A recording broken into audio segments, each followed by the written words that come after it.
आज एक नवीन व्यक्तिमत्वाशी तुमची आज मी ओळख करून देणार आहे. त्याचं नाव आहे ऋषिकेश जोशी.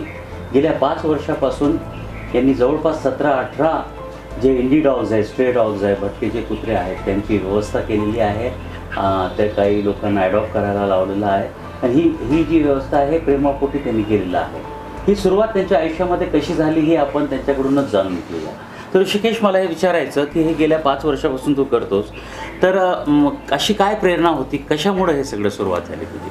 ॲक्च्युली 2014 साली माझ्याकडे जे लॅब्राडॉर होतं त्याला काही इन्फेक्शन झाल्यामुळे तो गेली ती.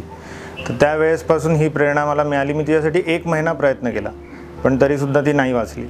त्यानंतर मला असे रस्त्यावरचे डॉग दिसायला लागले की मी घरचं डॉग आहे, मी एवढं काळजी घेतो, 1 महिना तिची काळजी घेतली तरीसुद्धा ती नाही वाचली, तर स्ट्रीट डॉगची काळजी कोण घेत असेल. नंतर मला लोकांनी पाळलेल्या कुत्र्यांपेक्षा स्ट्रीट डॉग दिसायला लागले, त्यांचे प्रॉब्लेम्स दिसायला लागले. मग कॉलनीतल्या कुत्र्यांना खायला घालण्यापासून ही सुरुवात झाली. मग त्यांना जसे पपीज होत गेले किंवा दुसरे लोक मला पपीज आणून द्यायचे, मग त्या पपीजला मी घर मिळवून द्यायचं. सुंदर. आपल्यासोबत आज ऋषिकेशचे 2 डॉगीज पण आहेत, ते सुद्धा इंटरव्ह्यू देत आहेत. बघा, ते सुद्धा प्रत्येक त्याच्या वाक्यानंतर भुकून मला वाटतं साथ देत आहेत. खूप सुंदर असं हे व्यक्तिमत्व आहे. ऋषिकेशला आपण जाणून घेऊ काय त्यांच्या पर्सनल लाईफमध्ये काय काय गोष्टी आहेत. सध्या तुम्ही करता काय? माझं कपड्याचं शॉप आहे त्रिमूर्ती चौकात. माझं प्रोफेशन टोटली वेगळं आहे याच्याशिवाय, पण हे मला लहानपणापासून आवड आहे कुत्र्यांची.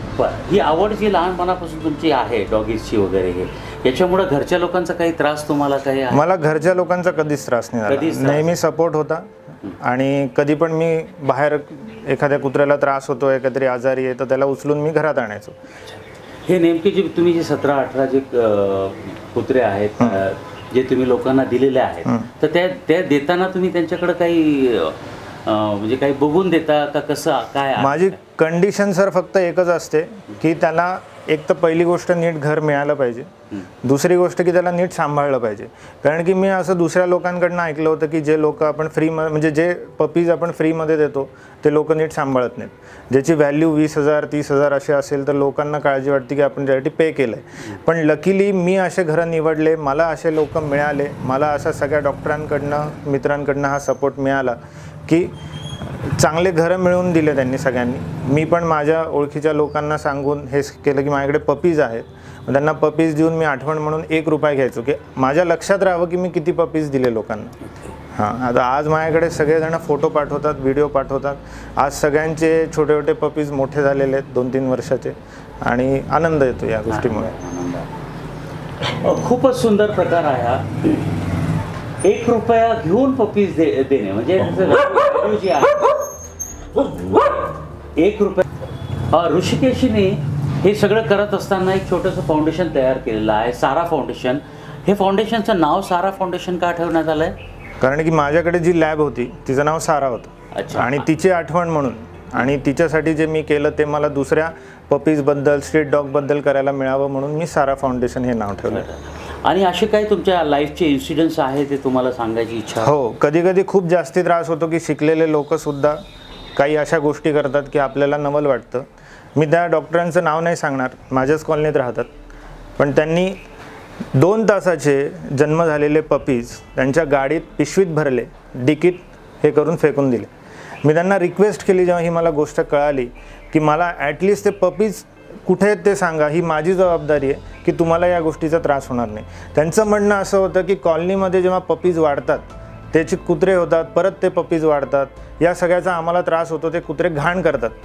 बेसिकली माझं असं म्हणणं आहे की एक तर पपीज होऊ देऊ नका, त्याच्यासाठी तुम्ही केअर घ्या, आणि जर पपीज झाले तर त्यांना नुकसान करू नका. प्रॉब्लेम असा झाला त्याच्यानंतर की 3 जनरेशन खराब झाल्या. जेव्हा त्यांनी ते पपीज उचलले 2 तासाचे, डिकीमध्ये टाकले, त्यांची आई जेव्हा त्या पूर्ण डिकीत आणि कारच्या मागे पळत होती, त्याच्यानंतर ती पिसाळली. ती पिसाळल्यानंतर तिच्या मुलीला जे पपीज झाले होते ते सुद्धा तिने खाल्ले, त्याच्यामुळे तिची मुलगी पण पिसाळली. अशा आणि त्याच्यानंतर असं हे झालं की प्रत्येक गाडी येणारी जाणारी सगळ्या मागे ते म्हणजे धावतात, चावतात, अशा गोष्टी होतात. आज मी त्यांना जीव लावतोय, माझ्यासारखे अजून काही लोक आहेत कॉलनीत जे मदत करतात, त्यांना मी खायला देतोय, त्यांचं पोट भरतं.